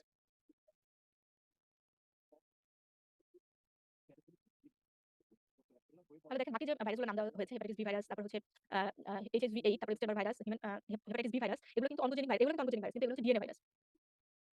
আচ্ছা এরপরের যে টপিকটা দেখেন সেখানে কি বলা আছে যে রিগার্ডিং ইমিউনোগ্লোবুলিনস। ইমিউনোগ্লোবুলিন সম্পর্কে দেখেন কি, কি অপশন আছে। প্রথমে বলেছে যে হচ্ছে majority of immunoglobulins are gamma globulin. হ্যাঁ, এটা কিন্তু ট্রু। আমরা যে ইমিউনোগ্লোবিন ৫ টা পাই, মানে মেজর ইমিউনোগ্লোবিন যেগুলো তার বেশিরভাগ ক্ষেত্রে কিন্তু হচ্ছে থাকে হচ্ছে গামা গ্লোবিন। দেন আছে হচ্ছে immunoglobin M can cross the placenta. না, ইমিউনোগ্লোবিন জি কিন্তু হচ্ছে প্লাসেন্টা ক্রস করতে পারে, not immunoglobin M. Then option C তে আছে immunoglobin M produced in the secondary response to an antigen. Immunoglobin M কিন্তু হচ্ছে প্রাইমারি রেসপন্স দেয়, নট সেকেন্ডারি রেসপন্স। দেন হচ্ছে immunoglobin A can fix complements. না, complement fix করার কাজ কিন্তু ইমিউনোগ্লোবিন এ এর না। দেন অপশন ই তে আছে immunoglobulin G is the main host defence against হেলমিনথিক infection. হেলমিনথিক infection বা কোনো অ্যালার্জি কন্ডিশনে কিন্তু আমরা ইমিউনোগ্লোবিন ই কে পাই মেইন হোস্ট ডিফেন্স হিসেবে। সো বি, সি, ডি, ই এই চারটা কিন্তু ফলস। অ্যান্সার হবে হচ্ছে এ। যে এখানে একটা চার্ট দেওয়া আছে। চার্টটা মনে হয় ব্লার এসেছে আপনাদের। এটা দেখবেন যে আপনাদের বইয়েও মানে লেন্সের মধ্যে দেওয়া আছে। আবার হচ্ছে এমনিতে জেনেসিসের শীট ইমিউনোলজি সেখানেও কিন্তু হচ্ছে চার্টটা আছে। দেখবেন যে হচ্ছে কোন ইমিউনোগ্লোবিন কি, কি মেজর ফাংশন প্লে করে। তো এই চার্টটা একটু ভালো করে পড়ে নিবেন। বিশেষ করে হচ্ছে কারা প্রাইমারি রেসপন্স দেয়, কারা সেকেন্ডারি রেসপন্স দেয়, দেন হচ্ছে কারা প্লাসেন্টা ক্রস করতে পারে। দেন হচ্ছে অ্যালার্জি কন্ডিশনে বা হেলমিনথি কন্ডিশনে কোনটা বেশি রেসপন্স করে ইমিউনোগ্লোবিন ই এগুলা এই ফাংশনগুলো দেখবেন সুন্দর করে চার্ট আকারে দেওয়া আছে, এগুলো একটু দেখে যাবেন। আচ্ছা, এর পরের কোয়েশ্চেনটা দেখি। পরের কোয়েশ্চেনে বলা আছে 40 years old man who is HIV positive has had persistent headache and low grade fever for past 2 weeks. Budding yeast with a white capsule in India in preparation of spinal fluid is seen. What is the most likely organism? এখন দেখেন আপনাদের সিনারিওটা যেটা দেওয়া হয়েছে, সিনারিওটাতে কি বলা হয়েছে? দেখেন একটা পেশেন্টের কথা বলা হয়েছে যিনি হচ্ছে এইচআইভি পজিটিভ, মানে এইডস আক্রান্ত একটা পেশেন্ট। এখন ওই পেশেন্টের যে নরমালি এইডস এর যে সকল ফিচারগুলো থাকে সেই সিম্পটমগুলো আমরা পাচ্ছি। পাশাপাশি তার যে স্পাইনাল ফ্লুইডটা সেই স্পাইনাল ফ্লুইডটা নিয়ে পরীক্ষা করে দেখা গিয়েছে যে ইন্ডিয়া ইন প্রিপারেশনে বাডিং ইস্ট পাওয়া গিয়েছে। এবং তার হচ্ছে একটা হোয়াইট ক্যাপসুল আছে। তাহলে কোন কন্ডিশনে যেহেতু বার্ডিং ইস্টের কথা বলছে, তাহলে নিশ্চয়ই আপনাদের হচ্ছে ফাঙ্গাল, এখানে কোনো একটা ফাঙ্গাল ইনফেকশনের চান্স আছে। এখন আমাদের খেয়াল করতে হবে এমন কোন ফাঙ্গাল ইনফেকশন যেটা হচ্ছে ক্যাপসুলেটেড এবং যেটা হচ্ছে ইউজুয়ালি এইডস আক্রান্ত পেশেন্টের ক্ষেত্রে বেশি ইনফেকশন করে থাকে। তাহলে দেখেন অপশনগুলো কি আছে? Candida albicans, Aspergillus fumigatus, Cryptococcus neoformans, Mucor and Rhizopas, and হচ্ছে Pneumos cystitis carini। এখন দেখেন এই যে ৫ টা যে অপশন, ৫ টা অপশনই কিন্তু হচ্ছে ফাঙ্গাসের কথাই বলা আছে। এখন আপনাদের খুঁজে বের করতে হবে এই ৫ টা ফাঙ্গাসের মধ্যে কোন ফাঙ্গাসটাতে হচ্ছে ক্যাপসুল থাকে। আমরা জানি যে হচ্ছে সাধারণত ফাঙ্গাল যেগুলো ক্যাপসুলেটেড ফাঙ্গাল একটা আমরা নাম জানি সেটা হচ্ছে Cryptococcus neoformans এবং এই যে ফাঙ্গাসটা এটা কিন্তু সাধারণত এইচআইভি আক্রান্ত বা পজিটিভ পেশেন্ট যারা তাদের ক্ষেত্রে সাধারণত এটা মানে দ্বারা ইনফেকশন হওয়ার একটা চান্স বেশি থাকে, অনেক বেশি। তাহলে এখানে দেখেন অ্যান্সারটা হবে হচ্ছে অপশন সি, Cryptococcus neoformans। তাহলে সিনারিওটা ভালো করে পড়বেন, সিনারিওটা ভালো করে দেখবেন যে আসলে কোন পয়েন্টটাকে তারা ইন্ডিকেট করেছে। এই যে দেখেন Cryptococcus neoformans যেটা আরকি is the most common life threatening fungal disease in AIDS patient. AIDS পেশেন্টের ক্ষেত্রে Cryptococcus neoformans দিয়ে আপনার হচ্ছে ডিজিজ হওয়ার চান্স, ফাঙ্গাল ডিজিজ হওয়ার চান্স অনেক বেশি থাকে এবং এটা most common life threatening condition একটা। আচ্ছা, এরপরের কোয়েশ্চেন আবার দেখেন অনকোজেনিক প্যারাসাইট। দেখেন এর আগেও কিন্তু কয়েকটা আপনাদের এরকম কোয়েশ্চেন পেলাম যে অনকোজেনিক ডিএনএ আরএনএ ভাইরাস কি, তারপর হচ্ছে অব্লিগেটরি ইন্ট্রাসেলুলার অর্গানিজম কারা, ব্যাকটেরিয়া কারা, এরকম টাইপের যে কোয়েশ্চেন, বিশেষ করে প্যারাসাইটের যে অংশটা আপনাদের হচ্ছে টপিক আছে ওইখান থেকে দেখবেন যে একদম কিছু মনে না রাখলেও পরীক্ষার আগ মুহূর্তে যদি একটু মানে কিছু একটা দেখে যেতে চান, সেক্ষেত্রে দেখবেন যে হচ্ছে আপনাদের জেনেসিসের শীটের লাস্টের দিকে হচ্ছে একটা চার্টের মতো আছে যেখানে বলা আছে যে কোন প্যারাসাইট দ্বারা কোন কন্ডিশন গুলো হয়, কোনটা অটো ইনফেকশন করে, তারপর হচ্ছে কোনটা হচ্ছে ব্লাডে বেশি পাওয়া যায়, এরকম করে হচ্ছে কিছু চার্ট দেওয়া আছে। ওই চার্টটা হলেও অ্যাটলিস্ট দেখে যাবেন। তাহলে দেখেন অনকোজেনিক প্যারাসাইট কারা কারা। অপশন আছে হচ্ছে এন আমেরিকানা, সিস্টোসোমা হেমাটোবিয়াম, তারপর হচ্ছে এ ডিওডেনালি, ম্যালেরিয়া আর হচ্ছে প্লাজমোডিয়াম। এখন এগুলোর মধ্যে দেখেন সিস্টোসোমা হেমাটোবিয়াম এটা হচ্ছে একটা অনকোজেনিক প্যারাসাইট। তাহলে অ্যান্সার হবে হচ্ছে বি। এটা দেখেন অনকোজেনিক প্যারাসাইট আরেকটা আছে সেটা হচ্ছে রোনোটিস সাইনেনসিস। এটা হচ্ছে যে লিভারকে এফেক্ট করে, হেপাটোসেলুলার কার্সিনোমা হওয়ার চান্স থাকে। আর সিস্টোসোমা হেমাটোবিয়াম যেটা সেটা হচ্ছে ব্লাডারকে ইনভলভ করে কার্সিনোমা হওয়ার চান্স থাকে। সেজন্য যেহেতু এরা হচ্ছে ম্যালিগন্যান্সি করছে এই প্যারাসাইটগুলো, সেজন্য এদেরকে বলা হচ্ছে অনকোজেনিক প্যারাসাইট। আচ্ছা, এরপরের কোয়েশ্চেনটা দেখেন, বলেছে infective form of Entamoeba histolytica. আচ্ছা, এটা হচ্ছে আপনাদের দেখেন দেখবেন যে হচ্ছে ওই প্যারাসাইটেরই আরেকটা মানে একটা চার্টের মতো এরকম ছিল যে হচ্ছে কোন প্যারাসাইট গুলো হচ্ছে ইনফেক্টিভ ফর্ম কি, এরকম একটা চার্ট দেওয়া আছে। ওই চার্টটা একটু খেয়াল করবেন। তাহলে এখানে অপশনে বলা আছে দেখেন cyst, mature quadrinucleated cyst, egg, encysted larva না হচ্ছে এমব্রায়োডেড এগস। মানে এন্টামিবা হিস্টোলাইটিকার ইনফেক্টিভ ফর্মটা আসলে কোনটা এগুলোর মধ্যে? অ্যান্সার কিন্তু হবে হচ্ছে ম্যাচিউর কোয়াড্রিনিউক্লিয়েটেড সিস্ট। অ্যান্সার হবে হচ্ছে বি। এই যে দেখেন বাকিগুলো বলা আছে যে বাকি যে অপশনগুলো ছিল যে সিস্ট, সিস্ট হচ্ছে কোনটা ইনফেক্টিভ ফর্ম, সিস্ট হচ্ছে জিয়ারডিয়া ইন্টেস্টাইনালিস, এটা হচ্ছে ইনফেক্টিভ ফর্মের নাম হচ্ছে সিস্ট। এন্টামিবা হিস্টোলাইটিকা তো বললামই, এটা হচ্ছে ম্যাচিউর কোয়াড্রিনিউক্লিয়েটেড সিস্ট। দেন হচ্ছে একাইনোককাস গ্রানুলোসাস ইনফেক্টিভ ফর্মটা হচ্ছে এগ। আর ট্রাইটিনেলা স্পাইরালিস এটার ইনফেক্টিভ ফর্মটা হচ্ছে এনসিস্টেড লার্ভা। আর অ্যাস্কারিস লাম্বিকয়েডস এর ক্ষেত্রে ইনফেক্টিভ ফর্ম হিসেবে পাওয়া যায় হচ্ছে এমব্রায়োনেটেড এগস। তাহলে কোনটা ইনফেক্টিভ ফর্ম, কোনগুলা কি নামে পরিচিত, এগুলো একটু জানতে হবে। আচ্ছা, এরপর দেখেন বলা আছে কি যে hallmark of acute inflammation. Acute inflammation hallmark কি অপশনে কি আছে দেখেন, vasodilation, increase vascular permeability, chemotaxis, leukocyte extravasation আর হচ্ছে ফ্যাগোসাইটোসিস। তাহলে এখানে যে ৫ টা অপশন আছে এই ৫ টা অপশনের মধ্যে অ্যাকিউট ইনফ্লামেশনের জন্য হলমার্ক কোনটা? হলমার্ক হবে হচ্ছে option B, increase vascular permeability. এই যে দেখেন অ্যাকিউট ইনফ্লামেশনের কিছু কম্পোনেন্টস আছে যে হচ্ছে এই কম্পোনেন্টগুলো একটু দেখে নিবেন। এগুলোর মধ্যে সবথেকে বেশি যেটা হলমার্ক হিসেবে বলা হয় যেটা সেটা হচ্ছে ইনক্রিজ ভাস্কুলার পার্মিয়াবিলিটি। আচ্ছা, এরপরের কোশ্চেনটা যেটা সেটা হচ্ছে disease mediated by type 4 hypersensitivity. আমাদের ৪ ধরনের হাইপারসেনসিটিভিটি ছিল, টাইপ 1, টাইপ 2, 3, 4। এই হাইপারসেনসিটিভ কোন ডিজিজে কোন ধরনের হাইপারসেনসিটিভিটি হয়ে থাকে এগুলার একটা চার্ট আছে, এই চার্টটা একটু করে নিতে হবে আপনাদেরকে। দেখেন তাহলে টাইপ 4 হাইপারসেনসিটিভ করে কারা? অপশনে আছে হচ্ছে rheumatoid arthritis, ABO incompatibility, Graves disease, ITP আর হচ্ছে কন্টাক্ট ডার্মাটাইটিস। তাহলে টাইপ 4 হাইপারসেনসিটিভিটি কিন্তু পাওয়া যায় হচ্ছে কন্টাক্ট ডার্মাটাইটিসের ক্ষেত্রে। তাহলে অ্যান্সার হবে হচ্ছে অপশন ই। এটারও একটা চার্ট আছে দেখবেন আপনাদের বইয়ে যে হচ্ছে টাইপ 1, 2, 3, 4 কোনটা কোন হাইপারসেনসিটিভিটি আরো কি নামে পরিচিত এবং হচ্ছে তাদের ক্ষেত্রে কোনটাতে মানে কোন ডিজিজ কন্ডিশনে কোন হাইপারসেনসিটিভিটি পাওয়া যায় এগুলো খেয়াল রাখতে হবে।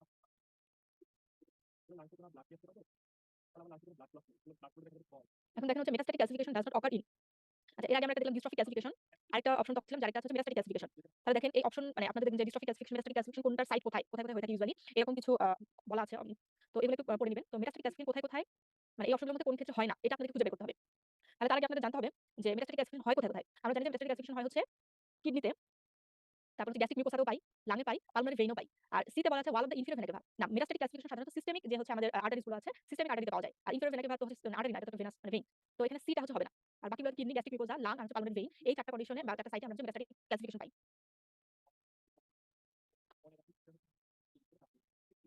আচ্ছা, এর পরের অপশন মানে কোশ্চেনটা যেটা সেটাতে দেখেন এটা জেনেটিক্স থেকে একটা কোশ্চেন করেছে যে রিগার্ডিং ক্লাইনেফেল্টার সিনড্রোম। আচ্ছা, ক্লাইনেফেল্টার সিনড্রোমে কি হয় দেখেন যে most common karyotype is 47XXX। না, ক্যারিওটাইপ কিন্তু মেইনলি ক্লাইনেফেল্টার সিনড্রোম যেটা সেটা হচ্ছে 47XXY, এটা হচ্ছে মোস্ট কমন টাইপ। কারণ হচ্ছে এটার ফেনোটাইপটা হচ্ছে মেল ফেনোটাইপ থাকে এইজন্য। দেন তাহলে পরের অপশন অপশনটা যেটা ফিনোটাইপ ইজ ফিমেল না। ক্লাইনেফেল্টার সিনড্রোমে কিন্তু বেশিরভাগ ক্ষেত্রে যেহেতু 47XXY পাই তাহলে সেখানে মেল ফিনোটাইপ যেটা সেটা আমরা পাই। দেন ইউজুয়ালি হ্যাভ শর্ট স্ট্যাচার। ক্লাইনেফেল্টার সিনড্রোমে আক্রান্ত যে সকল আম আ থাকে পেশেন্ট তারা কিন্তু হচ্ছে ইউজুয়ালি টল স্ট্যাচার থাকে তাদের। তারপরে বলেছে ডিতে যে হচ্ছে অল হ্যাভ গাইনোকোমেশিয়া। গাইনোকোমেশিয়া থাকে মোস্ট কমনলি থাকতে পারে কিন্তু সবারই যে থাকবে এমন কিন্তু কোনো কথা নাই। সো ডিটাও আমরা কারেক্ট দিতে পারব না। দেন অপশন ডিতে আছে যে অ্যাজোস্পার্মিয়া ইজ ইউনিভার্সাল। হ্যাঁ, এটা হচ্ছে কারেক্ট। কারণ হচ্ছে ক্লাইনেফেল্টার সিনড্রোমের ক্ষেত্রে ইউনিভার্সালি আমরা হচ্ছে অ্যাজোস্পার্মিয়া পাবো। তাহলে বাকি অপশনগুলো যেহেতু এসবি এর আদলে আমরা পাচ্ছি না যে অল হ্যাভ গাইনোকোমেশিয়া কিন্তু সবার ক্ষেত্রে আসলে এটা প্রযোজ্য না। সেজন্য এটাকে আমরা কারেক্ট ধরতে পারব না। তাহলে অ্যানসারটা হবে হচ্ছে অপশন ই। দেখেন যে 47XXY যেহেতু 90% ক্ষেত্রে আমরা পাই। আর হচ্ছে ফিনোটাইপটা যেটা সেটা হচ্ছে মেল ফিনোটাইপ পাই এবং হচ্ছে ইউজুয়ালি এরা টল স্ট্যাচারের হয়ে থাকে। আর যেটা হচ্ছে গাইনোকোমেশিয়ার ক্ষেত্রে বললাম সেটা হচ্ছে মানে বেশিরভাগ ক্ষেত্রে আমরা পেতে পারি। এমন না যে সবার ক্ষেত্রে পাবো। আচ্ছা, এরপরের যে কোয়েশ্চেনটা এটা হচ্ছে আপনার মেইনলি হচ্ছে এটা আপনার হচ্ছে আ ফিজিওলজির একটা কোয়েশ্চেন। ব্লাড থেকে নেওয়া হইছে, ব্লাড হেমাটোলজির টপিক থেকে। তবে হচ্ছে এই কোয়েশ্চেনটা কিন্তু হুবহু হচ্ছে আপনার ডেভিডসনের একটা চার্ট আছে। তাহলে ওই চার্টটা আগে আমরা একটু দেখে নেই। কোয়েশ্চেনে যাওয়ার আগে হলমার্ক অফ হেমোলাইসিস। এই যে দেখেন ডেভিডসনের একটা হচ্ছে এরকম একটা চার্ট আছে যে হচ্ছে হেমোলাইসিসের হলমার্ক কি, কি? আর এই এখানে যে ৫ টা হলমার্কের কথা দেওয়া আছে এগুলো বাদে এডিশনাল কিছু ফিচার আছে। তো এই পয়েন্টগুলো মনে রাখতে হবে। তাহলে হচ্ছে হেমোলাইসিস হলমার্কগুলো দেখেন কি, কি আছে যে ডিক্রিজ হিমোগ্লোবিন। হেমোলাইসিস যেহেতু হচ্ছে তাহলে হিমোগ্লোবিন তো কমবে। দেন হচ্ছে ইনক্রিজ আনকনজুগেটেড বিলিরুবিন। হ্যাঁ, আনকনজুগেটেড বিলিরুবিনটা বেড়ে যাবে। Increase lactate dehydrogenase, increase reticulocytes আর হচ্ছে ইনক্রিজ ইউরিনারি বিলিরুবিন। দেখেন সবগুলাই ইনক্রিজ করবে। শুধুমাত্র যেহেতু হেমোলাইসিস হচ্ছে তার পেশেন্টের তাহলে অবশ্যই তার হিমোগ্লোবিনটা আরো কম হবে। এটা শুধু কম হবে। বাকি সবগুলো কিন্তু ইনক্রিজ। তাহলে দেখেন অপশনে কি, কি আছে যে decrease haemoglobin, unconjugated increase unconjugated bilirubin তারপর হচ্ছে ল্যাকটেড ডিহাইড্রোজিনেস ইনক্রিজ করবে। দেন হচ্ছে রেটিকুলোসাইট কাউন্টটাও ইনক্রিজ করবে। আর হচ্ছে ইউরিনারি ইউরিনেশন বলছে ডিক্রিজ। তাহলে আমরা সবটাতে কি দেখলাম? আমরা সবটাতে কিন্তু পাইছি যে হচ্ছে সবগুলাই হচ্ছে ইনক্রিজ করেছে। শুধুমাত্র হিমোগ্লোবিনটা ডিক্রিজ করেছে। তাহলে এই নাম্বার অপশনে যে বলেছে ইউরিনারি ইউরোবিনোজেন ডিক্রিজ এটা কিন্তু ফলস হবে। কারণ আমরা দেখেছি যে ইউরিনারি ইউরোবিনোজেন যেটা এটাও কিন্তু ডিক্রিজ করে। তাহলে আমাদের এক্সেপশন যেটা সেটা চেয়েছে যে হলমার্ক এর নিচের কোনটা নয় এগুলোর মধ্যে। তাহলে ই নাম্বারটা যেহেতু ফলস হচ্ছে সো এটাকেই আমরা অ্যানসার দিব এখানে। Option E. তাহলে ইউরিনারি ইউরোবিনোজেন হচ্ছে হেমোলাইসিস এর ক্ষেত্রে ইনক্রিজ করে। ছকটা পড়ে ফেলবেন, দেখে ফেলবেন আরকি। আচ্ছা, এরপরেরটা যেটা দেখেন বলেছে হচ্ছে most common location of tumours within the breast. আচ্ছা, এটা তো হচ্ছে মানে আমরা অনেক মানে মুখস্থ হয়ে যাওয়ার কথা এতদিন পড়তে যে ব্রেস্টে আমরা হচ্ছে বেশিরভাগ ক্ষেত্রে টিউমার লোকেশনটা কোন এরিয়াতে কোন কোয়াড্রেন্টে পাই। এটা মুখস্থ যে হচ্ছে আপার এন্ড হচ্ছে আউটার কোয়াড্রেন্টে আমরা সাধারণত ব্রেস্টে হচ্ছে টিউমার পেয়ে থাকি। তাহলে হচ্ছে এখানে অ্যানসার হবে সি। আচ্ছা, এরপরের কোশ্চেনটা দেখেন। এরপরের কোশ্চেন কি বলা আছে যে regarding TCS cycle which one is incorrect. মানে আপনাদের বায়োকেমিস্ট্রি থেকে একটা কোশ্চেন নেওয়া হয়েছে। দেখেন হচ্ছে টিসিএস সাইকেল বা এরকম আরো কিছু সাইকেল আছে। এই সাইকেলগুলো একটু খেয়াল রাখতে হবে। বিশেষ করে ইম্পোর্টেন্ট সাইকেল যেগুলা এর মধ্যে একটা টিসিএস সাইকেল। এটা সম্পর্কে দেখেন কিছু এখানে ইনফরমেশন দেওয়া আছে। এগুলোর মধ্যে আপনাদেরকে বের করতে হবে যে নিচের কোনটা সঠিক। এখন এটা বলার আগে আমরা একটু দেখে নিই টিসিএস সাইকেল সম্পর্কে আমরা কতটুকু জানি। আচ্ছা, দেখেন এই যে টিসিএস সাইকেল যেটা সেটা হচ্ছে মেইনলি ফুল ফর্ম হচ্ছে ট্রাই কার্বক্সিলিক অ্যাসিড। যেটা আরেকটা নাম হচ্ছে Krebs cycle of citric acid cycle নামে পরিচিত। এখন এটাকে বলা হচ্ছে যে এটা একটা কমন একটা মেটাবলিক পাথওয়ে যেটাতে হচ্ছে অ্যাসিটাইল কোয়ে থেকে রিডিউস কোএনজাইম এনএডিএইচ এফএডিএইচ এবং কার্বন ডাই অক্সাইড পাই আমরা। তাহলে এটা কিন্তু একটা কমন মেটাবলিক পাথওয়ে। এখন তাহলে এই পাথওয়েতে এই যে আপনাদের দেখবেন যে হচ্ছে এরকম ছক আকারে দেওয়া থাকে কিছু সেলিয়েন্ট ফিচার কি, প্রোডাক্ট কি তৈরি হয়, এখান থেকে কোন সাইটে এটা ইউজুয়ালি হয় এগুলো কিন্তু একটু খেয়াল রাখতে হবে। সেলিয়েন্ট ফিচারে দেখেন আমরা কি পাই সাবস্ট্রেট হিসেবে পাই হচ্ছে অ্যাসিটাইল কোয়ে। আর অ্যাসিটাইল কোয়ে থেকেই আমরা হচ্ছে প্রোডাক্ট হিসেবে পাচ্ছি হচ্ছে reduce coenzyme এনএডি2এইচ এফএডি2এইচ carbon die oxide GTP বা এটিপি। আর এই সাইটটা কোথায় সাধারণত হয়ে থাকে সেলে অল সেলস এন্ড টিস্যু সব ধরনের সেল এবং টিস্যুতেই আমরা হচ্ছে এটা পাই। দেন বলা হচ্ছে কম্পার্টমেন্ট। কম্পার্টমেন্টে কোথায় সাধারণত মাইটোকন্ড্রিয়াতে পাই। কারণ হচ্ছে টিসিএস সাইকেল যেহেতু মানে এটিপি প্রোডাকশন হয় আর এটিপি প্রোডাকশন হয় আমাদের বেশিরভাগ ক্ষেত্রে হচ্ছে মাইটোকন্ড্রিয়াতেই। দেন হচ্ছে নেচারটা হচ্ছে অ্যামফিবলিক আর রেট লিমিটিং এনজাইম হিসেবে কাজ করে এখানে হচ্ছে citrate synthase, isocitrate dehydrogenase, alpha ketoglutarate dehydrogenase. আর এই যে সাইকেলটা পরিচালনা করার জন্য আমাদের হচ্ছে কিছু কোএনজাইম লাগে। কোএনজাইমগুলোর মধ্যে লাগে হচ্ছে কোএনজাইম এ, লাইপোইক অ্যাসিড এগুলোকে লাগে। আর এখানে দেখেন এটিপি প্রোডাকশন হয় কয়টা? এটা কিন্তু আমাদের খেয়াল রাখতে হবে যে কয়টা ATP production 12 ATP for each molecule of acetyl CoA. মানে একটা অ্যাসিটাইল কোয়ে থেকে টিসিএস সাইকেলে আমরা টোটাল 12 টা এটিপি পাই। আর এটা স্পেশালিটি কি যে শুরুতে আমরা বলেছি এটা একটা কমন মেটাবলিক পাথওয়ে। আর রেগুলেশন মানে এই পুরো সাইকেলটাকে রেগুলেট করার জন্য কি, কি জিনিস লাগে স্টিমুলেটর হিসেবে লাগে হচ্ছে এডিপি, এনএডি, ইনসুলিন। আর এটিপি, এনএডিএইচ আর সাইট্রেট এগুলোর উপস্থিতিতে এই সাইকেলটা হচ্ছে ইনহিবিটেড হয়। মানে ঠিকমতো কাজ করতে পারে না। তাহলে আমরা টিসিএস সাইকেল সম্পর্কে জানলাম। এখন দেখি যে এই অপশনে যে ৫ টা দেওয়া আছে এগুলোর মধ্যে ইনকারেক্ট কোনটা? প্রথমে দেখেন বলেছে কমন মেটাবলিক পাথওয়ে। আমরা কিন্তু একটু আগে দেখলাম হ্যাঁ, এটা বলা ছিল যে এটা একটা common metabolic pathway. Then occurs in mitochondria এটা কিন্তু আমরা পেয়েছি যে যেহেতু এখানে এটিপি প্রোডাকশন হচ্ছে যার কারণে এটাকে আমরা মাইটোকন্ড্রিয়াতে এই ঘটনাটা ঘটছে। দেন বলেছে সি তে যে citrate synthase is the rate limiting enzyme. হ্যাঁ, এটাও ঠিক যে বলেছিল যে রেট লিমিটিং এনজাইমের মধ্যে ছিল সাইট্রেট সিনথেস আর হচ্ছে আইসোসাইটেড ডিহাইড্রোজিনেস এবং হচ্ছে আলফা কিটোগ্লুটারেট ডিহাইড্রোজিনেস এই তিনটা ছিল রেট লিমিটিং এনজাইম হিসেবে। দেন অপশন ডি তে বলেছে 10 ATP are produce for each of acetyl CoA. মানে এসিটাইল কোএনজাইমের একটা মলিকিউল থেকে আমরা কিন্তু টিসিএস সাইকেলে টোটাল 12 টা এটিপি পেয়েছি। তাহলে ডি নাম্বার অপশনটা কিন্তু ফলস হচ্ছে। দেন ই তে বলা হচ্ছে অ্যামফিবলিক এটা অ্যামফিবলিক পাথওয়ে। তাহলে দেখেন আমাদের ইনকারেক্ট অপশনটা এখান থেকে চুজ করতে বলেছে। তাহলে এখান থেকে দেখলাম যে ডি নাম্বারটা ফলস। সো এখানকার অ্যানসারটা হবে হচ্ছে অপশন ডি। তাহলে এখানে 10 টা এটিপির কথা বলা হয়েছে 10 টা হবে না। হবে হচ্ছে টোটাল 12 টা এটিপি তৈরি হয় একটা এসিটাইল কোয়ে থেকে। তাহলে এটা তো অলরেডি আমরা বলে ফেললাম এক্সপ্লেনেশনটা। তো এই ছিল হচ্ছে আমাদের মক 1 এর মানে আপনাদের আগের যে পেপার 3 তে যে হচ্ছে প্যাথোলজি বা হচ্ছে ফিজিওলজি তারপর সিস্টেমিক প্যাথোলজি, বায়োস্ট্যাটিস্টিক্স এগুলো থেকে যে কোশ্চেনগুলো হতো আরকি। এখন যেটা হচ্ছে আপনাদের একত্রে নেওয়া হয় সেই অংশটার যে কোশ্চেন ছিল সেগুলো আজকে আলোচনা করা হলো। তো কোশ্চেন দেখে মনে হলো যে মানে কোশ্চেনগুলো খুব ইজি ছিল। খুব একটা কিন্তু কঠিন ছিল না। আশা করি আপনাদের সবার এক্সাম অনেক ভালো হয়েছে। তারপরেও অল্প সময়ের মধ্যে যার যতটুকু গ্যাপ মনে হচ্ছে সেগুলো হচ্ছে সবাই কভার করে ফেলার চেষ্টা করবেন। আর হচ্ছে যে টপিকগুলো থেকে